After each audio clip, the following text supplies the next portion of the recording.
বিএনপির যারা আছেন আপনারা যে মাঝে মধ্যে বলেন যে কে চাঁদাবাজি করে, তো আপনাদের দলের লোকেরা যদি এইভাবে মাদ্রাসা মসজিদ থেকেও চাঁদাবাজি করে, এটা কি আপনাদের দলের জন্য কোনো কল্যাণ বয়ে আনবে? আমারে বলেন, এটা কি বিএনপির জন্য কোনো কল্যাণ হবে? শুধু ওনাদেরকেই দোষ দিলাম নাই, স্বাধীনতার পর থেকে শুধু শাসকের হাত বদল হয়েছে, আমরা কিছু পাই নাই, ঠিক না বলেন?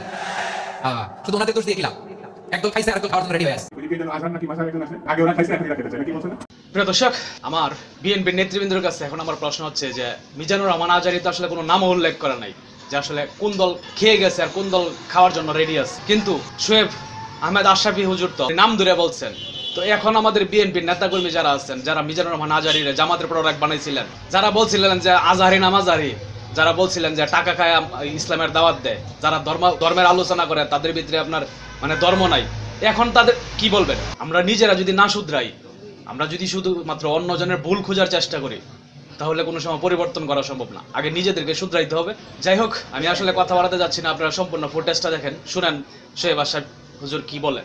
আমি আপনাদের দিনী ভাই হিসাবে একটা অনুরোধ করছি, আপনারা আমার লাইভটা সর্বোচ্চ আজকে শেয়ার করবেন, সর্বোচ্চ শেয়ার করবেন আমার লাইভটি, এটা আপনাদের কাছে আমার অনুরোধ।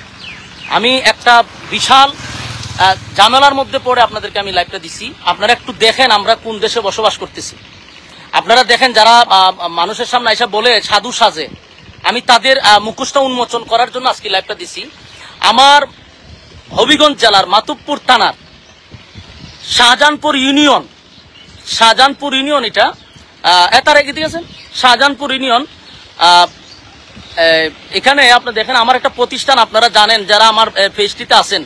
আমি আবারও বলছি, অনেকে কমেন্টস করতেছেন, ভাই কমেন্টস করার আগে ভিডিওটা শেয়ার করেন, অত্যন্ত গুরুত্বপূর্ণ ভিডিওটা শেয়ার করেন। আপনাদের কাছে আমি অনুরোধ করছি লাইভের শুরুতে ভিডিওটা শেয়ার করেন। কিছু মানুষের মুখোশ উন্মোচন করা খুবই দরকার, এজন্য আমি লাইভটা দিচ্ছি।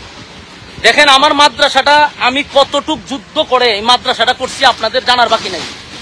এই মাদ্রাসা করতে গিয়ে আমি বহু যুদ্ধ এবং মানে 15 দিন 1 মাস পর্যন্ত আমি সংগ্রাম করে এলাকাবাসী নিয়ে আমি মাদ্রাসাটা আমি করছি। এখন এই মাদ্রাসার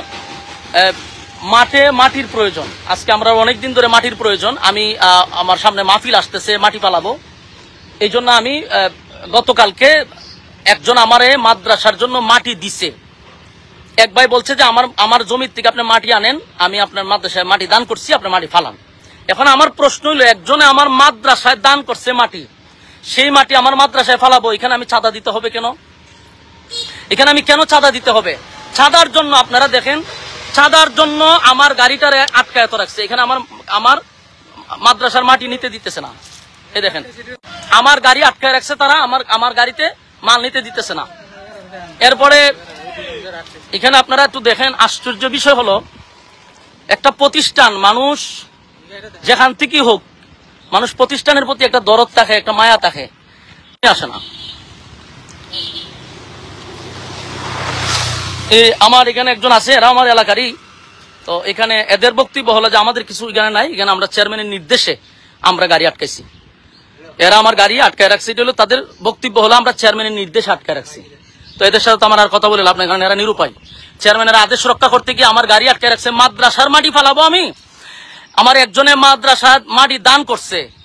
এখন আমরা তো বিভিন্ন জায়গার থেকে, রাস্তাঘাট থেকে চাঁদা নেই, চাঁদাবাজি, তারপরে বিভিন্ন ভাবে আপনার বিভিন্ন জায়গার থেকে চাঁদাবাজি হচ্ছে, বাজার হাট থেকে যেখান থেকে পারে এখান থেকে এখন ধুম ধারাক্কা চাঁদাবাজি চলতেছে।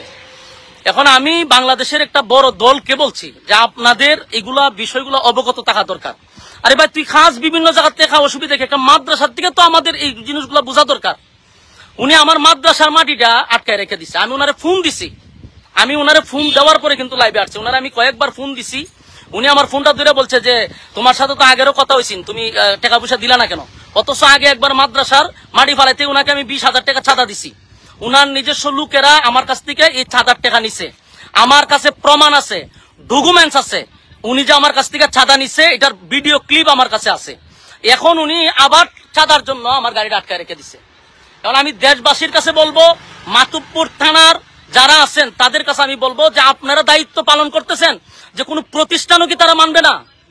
হ্যাঁ, বিএনপির যারা আছেন, আমরা আপনাদেরকে মহব্বত করি, আপনারা নির্যাতিত একটা দল, আপনাদেরকে মহব্বত করি। আপনারা যে মাঝে মধ্যে বলেন যে কে চাঁদাবাজি করে, তো আপনাদের দলের লোকেরা যদি এইভাবে মাদ্রাসা মসজিদ থেকেও চাঁদাবাজি করে, এটা কি আপনাদের দলের জন্য কোনো কল্যাণ বয়ে আনবে?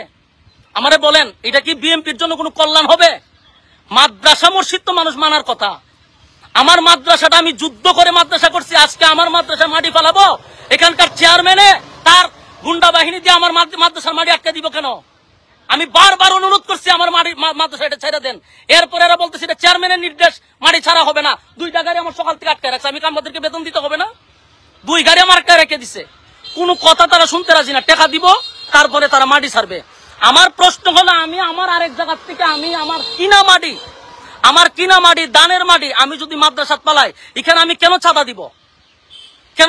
আমি মাতুব্বর সমস্ত বিএনপির যারা আছেন তাদেরকে অবগত করছি, এটা আপনাদের জন্য কোনো দিন শুভ হবে না। এটা আপনাদের জন্য বড় ধরনের একটা ক্ষতি হয়ে দাঁড়াবে। আমি আপনাদেরকে এটা অবগত করার জন্য বিএনপির যারা আছেন মাতুব্বর থানার, আপনাদের কাছে আমি বিচার দিলাম। আমার মাদ্রাসা মসজিদ কোনো কিছু তারা মানতেছে না, সব জায়গাতে তাদের চাঁদা নিতে হবে। এর আগেও আমার মাদ্রাসাতে চাঁদা নিছে, 20,000 টাকা দিছি, এটা তার খুশি হয় নাই, এই জন্য আমার মাদ্রাসার মাটি আটকে দেওয়া হয়েছে। আমি আপনাদের কাছে বিচার দিছি। আমি টিউনু সাহেবের সাথে ইনশাল্লাহ কথা বলছি, আমি মাতুব্বর যাইতেছি, সমন্বয়কদের সাথে কথা বলছি, ওখানকার আইন শৃঙ্খলা বাহিনীর সাথে কথা বলছি। আমার তারা আশ্বস্ত দিছে যে আপনি আসেন, এটা আমরা দেখতেছি। তো আমি বিষয়গুলো আপনাদেরকে জানাইছি, মেহেরবানি করে আপনারা ভিডিওটা সর্বোচ্চ শেয়ার করবেন, তাদের মুখোশটা উন্মোচন করা দরকার। আমার ক্ষতি করতে পারে তারা, এই লাইভের পরে আমার ক্ষতি করতে পারে। আমি দেশবাসীকে আবারও বলছি, এই চেয়ারম্যান আমার ক্ষতি করতে পারে। আমার যদি কোনো ধরনের ক্ষতি হয়, বুঝবেন এরা জড়িত। আমার পান্নাসির ভয় আছে, আমার যে কোনো সময় তারা আমার হামলা করতে পারে, আমার প্রাণের উপরে তারা হামলা করতে পারে। শাহজাহানপুর পারভেজ চৌধুরী চেয়ারম্যান ইউনিয়নের, সে তার বাহিনী দিয়ে আমার উপরে ক্ষতিও করতে পারে। আমি আগে দিয়ে লাইভটা জানাই রাখলাম, যদি আমার বিন্দু পরিমাণ কোনো সমস্যা হয়, এটার দায়ভার এখানকার চেয়ারম্যানে নিবে, আমি এখন চাইতেছি প্রশাসনের কাছে, যা করার আপনারা সামনেই আমি লাইভে স্পষ্ট বলতেছি, যদি আমার কোনো ক্ষতি হয়, এটার জন্য দায়ভার হলো এলাকার চেয়ারম্যান এবং তার বাহিনী দিয়ে এই হামলাগুলি করতে চাইতেছে। এরা যে কোনো সময় আমার উপরে হামলা করার জন্য প্রস্তুত।